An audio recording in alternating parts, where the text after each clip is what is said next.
Assalamualaikum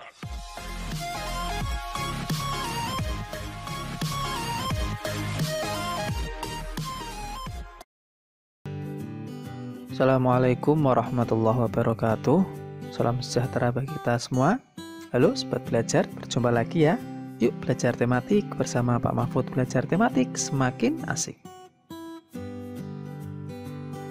Video pembelajaran kali ini nanti kita masih melanjutkan pembelajaran pada kelas 4, tema 7, indahnya keragaman negeriku. Subtema yang pertama, keragaman suku bangsa dan agama di negeriku. Kita masuk ke pembelajaran yang kelima ya Sobat Belajar. Pembelajaran 5 ini termuat 3 muatan pelajaran ya. Ada bahasa Indonesia, ada SPDB, dan PPKN. Selanjutnya tujuan pembelajarannya Sobat Belajar nanti bisa langsung saja menyimak pada layar apa saja tujuan pembelajaran yang akan kita capai. Nah, Sobat Belajar, langsung saja kita mulai ya pembelajaran hari ini. Sudah siap dan tetap semangat.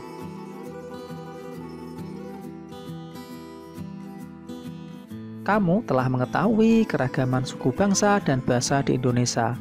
Meskipun beragam suku bangsa dan bahasa, tetapi seluruh penduduk Indonesia merupakan satu bangsa, yaitu bangsa Indonesia. Hal itu juga tertuang dalam lagu berikut ini. Ayo mengamati Sobat Belajar. Sini ada lagu Satu Nusa, Satu Bangsa, ciptaan dari Liberty Manik. Kita dengarkan dan nyanyikan bersama-sama ya.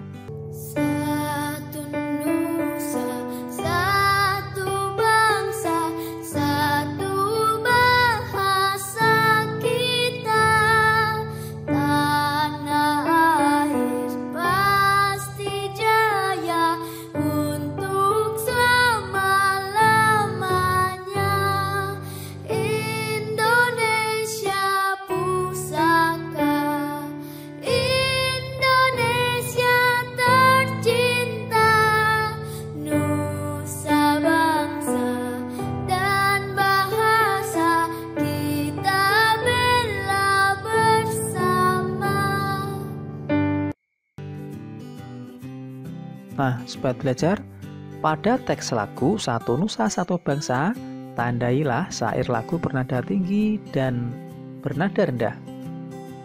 Cobalah menyanyikan lagu Satu Nusa Satu Bangsa, perhatikan tinggi rendah nadanya ya. Kemudian mintalah temanmu memunjukkan alat musik bernada, misalnya pianika atau seruling, sesuai notasi lagu Satu Nusa Satu Bangsa. Dengan mengikuti nada alat musik yang dimainkan temanmu itu, kamu akan lebih terbantu dalam menyanyikan sesuai nada yang benar. Nah, Sobat Belajar, tahukah kalian tentang tinggi rendah nada? Berikut adalah urutan tinggi rendah nada pada notasi angka. Kalian bisa lihat pada tabel ya. Notasi angka dari 1 sampai 7. Ya, do, re, mi, fa, sol, la, si, do. Nah, ini ada 3 tingkatan ya. Kalau di bawah angka itu ada titik, itu adalah nada rendah. Kalau yang tidak ada tandanya itu nada sedang. Kalau ada yang titiknya di atas, itu adalah nada tinggi. Semakin ke kanan nada, semakin tinggi. Pada notasi not balok, semakin ke atas letak nada akan semakin tinggi bunyi nada tersebut. Perhatikan Sobat Belajar pada gambar ya, ini nadanya yang ke atas ini adalah nada tinggi.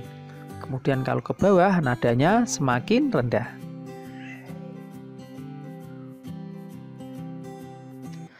Perhatikan notasi lagu Satu Nusa Satu Bangsa.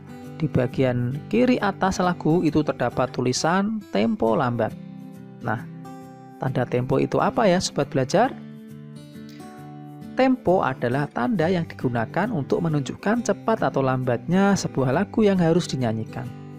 Secara umum lagu dinyanyikan dalam 3 tempo ya Sobat Belajar. Ada tempo cepat, tempo sedang, dan tempo lambat. Nah, berikut istilah tanda tempo, sobat belajar. Bisa lihat pada tabel ya. Ada allegro artinya cepat, lebih kurang dari 60 ketukan per menit. Kemudian ada moderato artinya sedang, yaitu 60 ketukan per menit. Yang terakhir ada largo lambat, ketukannya kurang dari 60 per menit.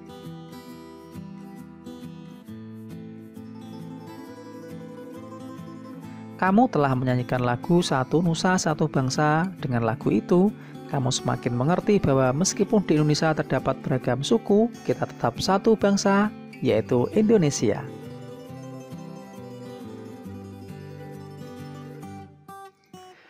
Selain keragaman suku, bangsa, dan bahasa, di Indonesia juga memiliki keragaman agama. Apa agamamu? Apa agama teman-teman di sekolahmu ya? Mari kita baca ragaman agama di Indonesia. Letak geografis Indonesia di antara dua samudra dan dua benua menjadikan Indonesia sebagai pusat lalu lintas perdagangan internasional. Salah satu akibatnya, terjadilah persebaran agama dari para pedagang asing yang berdagang dan singgah di Indonesia. Pada awalnya masuk agama Hindu dan Buddha yang dibawa bangsa India. Selanjutnya datang bangsa Gujarat membawa ajaran agama Islam, bangsa Eropa yang membawa ajaran agama Katolik dan Kristen, serta bangsa Cina yang membawa ajaran agama Konghucu. Jadi keragaman agama telah ada sejak zaman dahulu ya. Dalam suasana keragaman beragama itu, setiap warga negara Indonesia dijamin haknya untuk memeluk keyakinan atau kepercayaan masing-masing. Di Indonesia terdapat 6 agama yang diakui negara. Keenam agama atau kepercayaan itu yaitu Islam, Katolik, Kristen, Hindu, Buddha, dan Konghucu. Pemeluk agama diwajibkan menjalankan ajaran agama masing-masing. Setiap agama memiliki tata cara beribadah, kitab suci, dan tempat ibadah yang berbeda.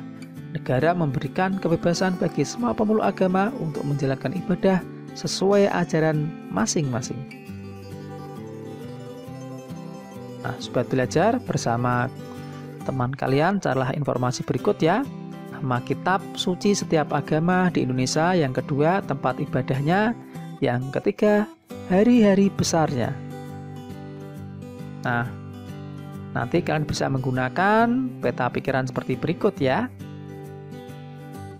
Agamanya Islam, kemudian tempat ibadahnya namanya masjid, kitab sucinya namanya Al-Quran, dilanjutkan hari besarnya yaitu ada Idul Fitri, Idul Adha, Maulid Nabi, dan Tahun Baru Hijriah.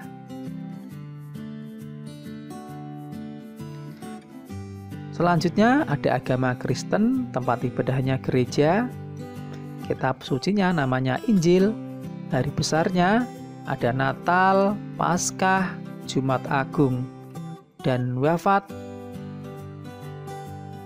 dan kenaikan Isa Al-Masih. Selanjutnya ada agama Katolik, tempat ibadahnya sama gereja ya, kitab sucinya sama Injil, hari besarnya ada Natal, Paskah, dan Pantekosta. Selanjutnya ada agama Hindu, tempat ibadahnya namanya Pura, kitab sucinya namanya Weda, hari besarnya ada Nyepi, Galungan, Kuningan, dan Saraswati. Kita lanjut ke agama Buddha, tempat ibadahnya namanya Vihara, kitab sucinya namanya Tripitaka, hari besarnya ada Waisak, Asada, Katina, dan Maga Puja. Selanjutnya sobat belajar, kita ke agama Konghucu, tempat ibadahnya namanya Kelenteng, kitab sucinya namanya Sisu Wujing, hari besarnya ada Imlek, Cap Gomeh, Cengbeng, dan Pehjung.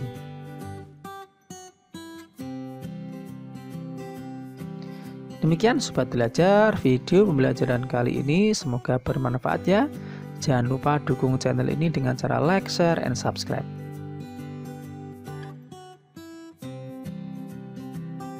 Terima kasih ya. Saya akhiri. Wassalamualaikum warahmatullahi wabarakatuh.